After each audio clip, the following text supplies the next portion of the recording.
There is a place where sex, creed, and ethnicity do not harbor division. A place where everybody is military trained so that the police force becomes obsolete.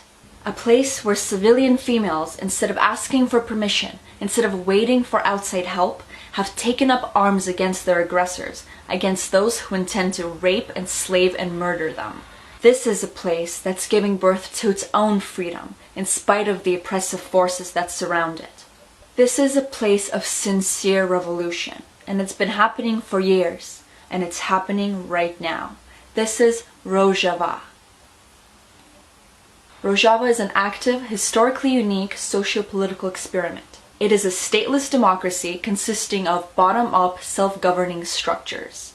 It is a feat in cooperative anarchism. It is a true alternative to the embraced nation-state systems that do nothing but dominate and fail, mindlessly looping through history. Rojava consists of 3 autonomous regions on the border of Turkey and Syria. Rojava is populated by about 2 million people. It has 22 ministries. Each one has 1 minister and 2 deputies. All 3 have to be from a different ethnic background, and at least one of the 3 has to be a woman. Every street has its own democratic assembly. They try to resolve all problems locally, otherwise it gets delegated up if no resolution can be found.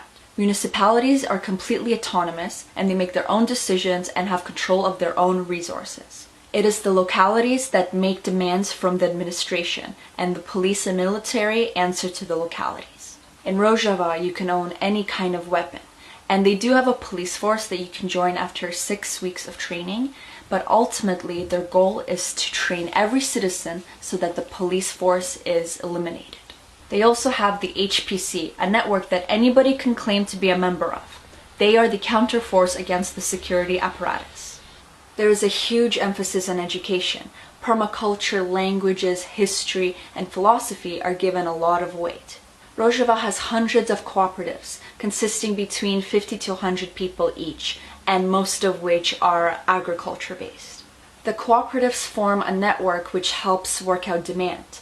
Their goal is to meet the needs of everyone so that they don't have to rely on money, but they are certainly not anti-money. The emphasis is on self-sufficiency and empowering all people. I'd actually love to see them try using Bitcoin because it would fit their decentralized model.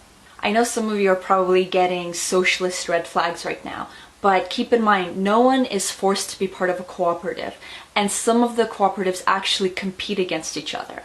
A farmer is also allowed to just farm his own land and sell privately.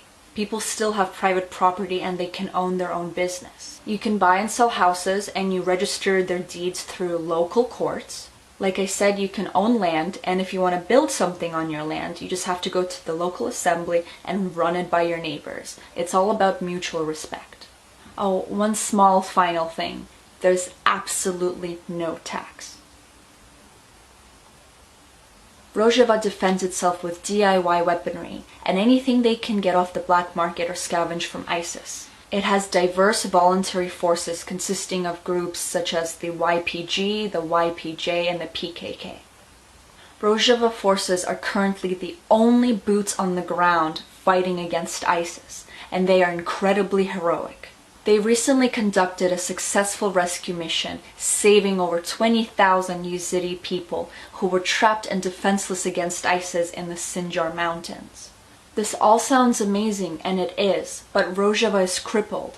It is getting zero direct help from the West, from NATO, or from any neighboring countries who should all be unifying against ISIS. Worst of all, NATO member Turkey has actually assisted in the crippling of Rojava through the denial of aid and through the enforcement of trade embargoes.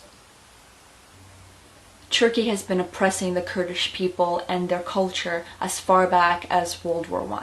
The Kurds are a large minority in Turkey and were promised independence, a promise that was broken. Since then, there have been numerous battles to regain cultural independence. Turkey does not even acknowledge the Kurds as a people, denying them the right to educate in their own language or even naming their children Kurdish names. In short, there has been an ongoing ethnic elimination of the Kurds that continues to this day. Turkey's behavior throughout the current conflict has been at best incompetent. Turkey denies supporting ISIS, yet the strongest ISIS bases all border Turkey. And ISIS has had a suspiciously easy time crossing the Turkish-Syrian border in order to invade the Rojavan cantons.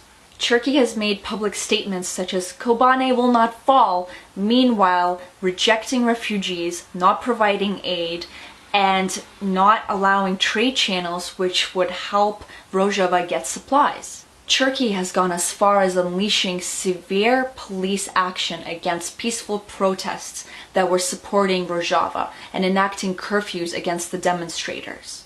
One of the ways that Turkey and NATO dismiss Rojava is by classifying the PKK as a terrorist group.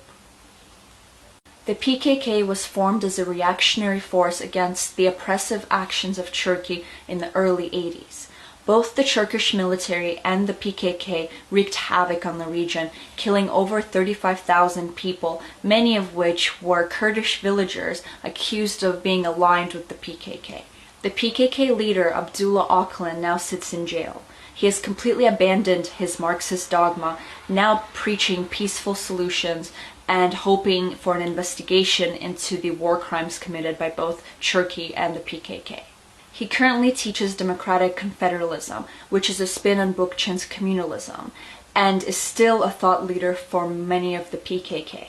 It is difficult to deny that Öcalan is a divisive character, but he does not represent Rojava. We cannot look to the past or hypothesize the future. We must look at the current situation. Rojava is in extreme danger. Kobane has been demolished by ISIS.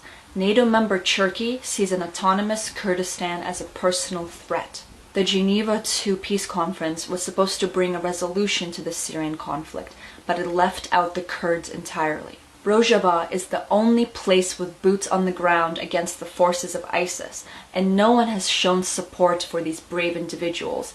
They just bomb away now and again. But what do we expect from the Western forces, which have crippled an entire region through their legal wars and economic assassinations? The West created ideal circumstances for the birth of oppressive forces, and now they have the worst of them all, the horror that is ISIS. Rojava is in a region of the world where if you are the wrong religion or the wrong gender, you are severely oppressed. Yet it has managed to sustain its people through self-organization, religious tolerance, and mutual respect between genders. I don't care if Rojava doesn't fit your idea of anarchism, communalism, or direct democracy. What matters is that it's a unique socio-political experiment and it's working. What matters is that Rojava is an ideal representation of the human spirit. What matters is that it's a real revolution. Its people are united, transcending deep-rooted cultural differences, and standing strong against all odds in the midst of war. This is not about independence for a specific ethnicity. This is about independence from outside power structures. This is rare.